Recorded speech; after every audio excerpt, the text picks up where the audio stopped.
ভালো ভালো বলছি, এখান থেকে চলে যাও, তাহলে ঘাট ঘাট ঘাট থেকে বের করে দেবো। এ বাবু থাক, মেয়েটাকে আর বকিসনি, দুদিন থাকবে বলছে থাকুক না, মন ভালো হলে ঠিক চলে যাবে। এখানে থাকতে দিলে তো তুই থাকবি, অসভ্য মেয়ে।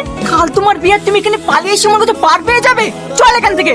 আমি যাবো না টনি, তুমি ওদেরকে আটকাও না টনি, কেউ কথা বলো। ঠিক আছে আমি চলে যাই, কিন্তু তোমাকে একদিন আমার ভালোবাসার জন্য পৌঁছতে হবে। কি ব্যাপার টনি, তোদের বাড়িতে সালমা এসেছিল? আর উড়াই বা কারা? ওভাবে টানতে টানতে লিগালো। তুই ওই মেয়েটাকে চিনিস নাকি? চিনবো না মানে? ও তোর প্রেমিকা, তুই ওকে পাগলের মতো ভালোবাসতি। কি আবার বলছি? তুই কি ওই মেয়েটার মধ্যে পাগল হয়ে গেলি নাকি? আমি পাগল না, তুই ভালো করে মনে করি দেখ। আমি তুই যখন 3 বছর আগে কলকাতায় কাজে গেছিল না, তখন এই সালমার সাথে তোর পরিচয় হয়। তোর মনে পড়ছে না? ভালো করে মনে করি দেখ, যেদিন আমার হাত কেটে গিয়েছিল। বাড়িতে কেউ আসেন? থাক ভাই, ডাকতে হবে না, এর বড় লোক মানুষ, কিছু বুঝতে রে। চ।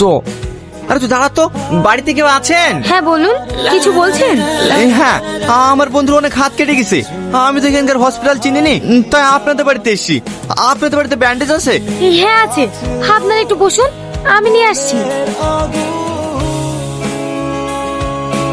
ব্যান্ডেজ করে দিয়েছি, আর রক্ত বেরোবে না। আপনি খুব ভালো, এই এত বড় লোক ঘরের মেয়ে হয়েও আপনার মনে কোনো অহংকার নাই।